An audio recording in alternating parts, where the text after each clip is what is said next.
it's time to select batting for your quilt, do you find you're not for sure what kind to use? Well, today I have some tips to help you with that.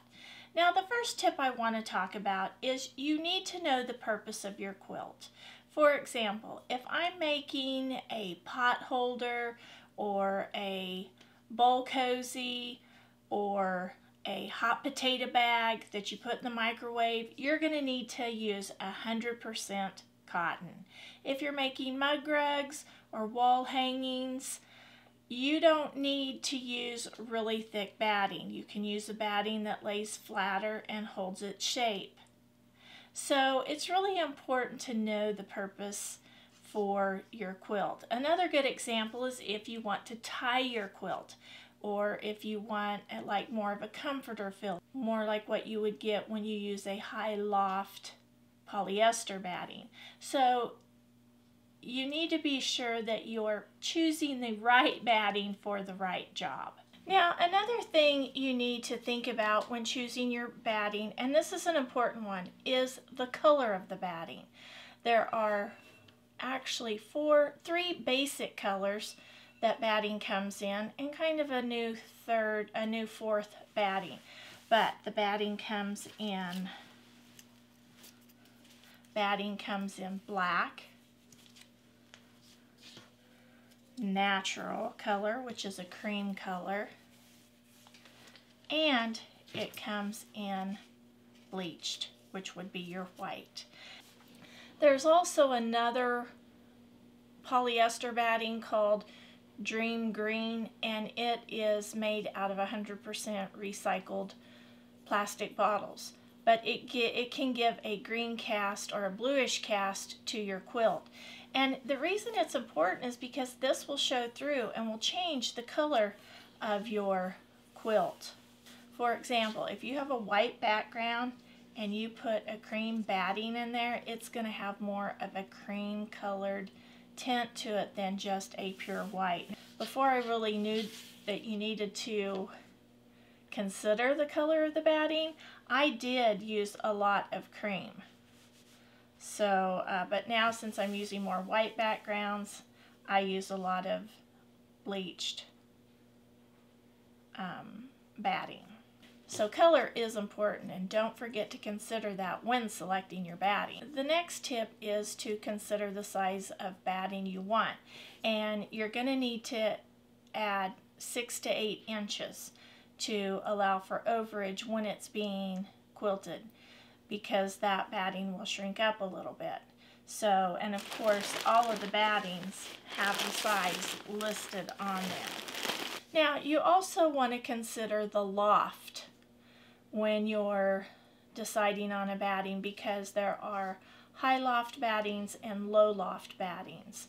Now, the polyester has a low and a high loft batting for sure, and you would use the high loft if you want to, show off your quilting, or if you want to tie the quilt, because the high loft gives you more of a comforter type feel when it's tied. Long arm machines don't have any difficulty with the battings that we purchase. However, domestic machines, if you use a high loft batting, you could have difficulty fitting it all through the space on your sewing machine. So that would be something to consider also. Now, you also want to consider the fibers that the batting's made of. The three most common types of batting are polyester batting, 100% cotton, and a polyester cotton blend.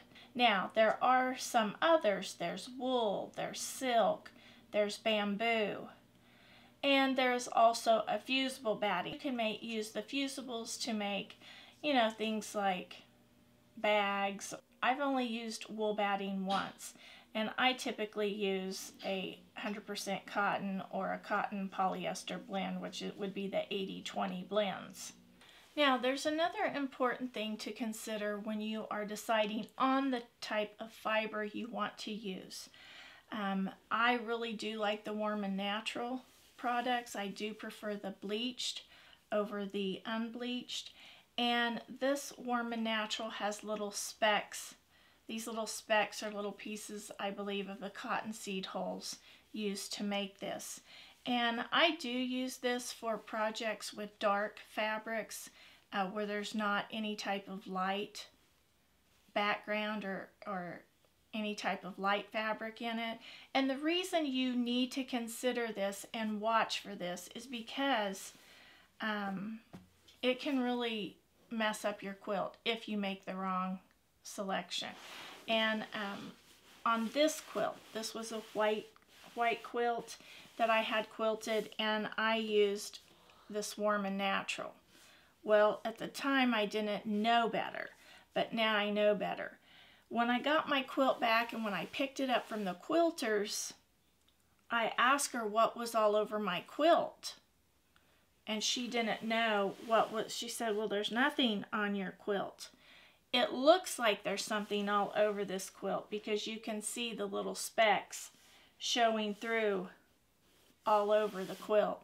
So it's super important for you to be sure that you're not using this type of batting on a light background, or you're going to have the same issue that I did. Now this is a beautiful quilt and I just love it, but every time I pick it up I think about all the little spots. Now maybe that won't matter to a lot of people, but I do wonder what's going to happen as it's washed and used more. What's going to happen to those little spots? My next tip is to read the label on the package of batting. It gives you all kinds of information. If you want to pre-wash the batting, batting can be pre-washed, but there are very specific instructions on the bag that tell you how to do that. The bag tells you how much it will shrink. The bag gives you parameters for how far apart you can quilt using that specific batting. It really does give you a lot of information. Now I thought the Hobbs did a really great job. It gives you recommended notes too, but just read the bag. You'll be surprised what it has to tell you as you're trying to select the correct batting or perfect batting for your quilt.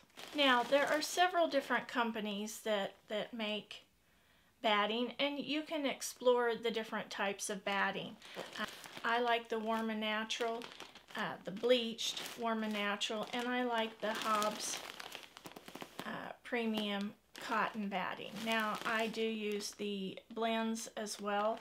A lot of the quilts that I have quilted, an 80-20 blend has been used in them. You do have the option to pre-wash your batting. You have to follow the instructions on the package. And the reason that you would pre-wash is if you want to get rid of the shrinkage. If you don't want your quilt to have that crinkly antique look, you could pre-wash it. So I've never pre-washed batting. I don't intend to ever pre-wash batting, but that is an option if you're trying to achieve a look that doesn't, you know, look like that antique crinkly look. Now I like that look and feel in a quilt, but some batting shrink more than others. So shrinkage, you do need to consider how much it's going to shrink, because that will have an impact on the overall look of your quilt once it's been washed. What I wanted to share with you are some resources for you to learn more about batting. Of course, there's the internet, but your long arm quilter has a extensive knowledge about batting. They use it a lot. They've used different types of batting. They've probably explored all the different types of batting out there, and they can provide you with lots of information about what type of batting, how much overage you need to allot for when selecting the size of your batting. So be sure to ask your long arm quilter. They're not going to mind your asking them about batting selection.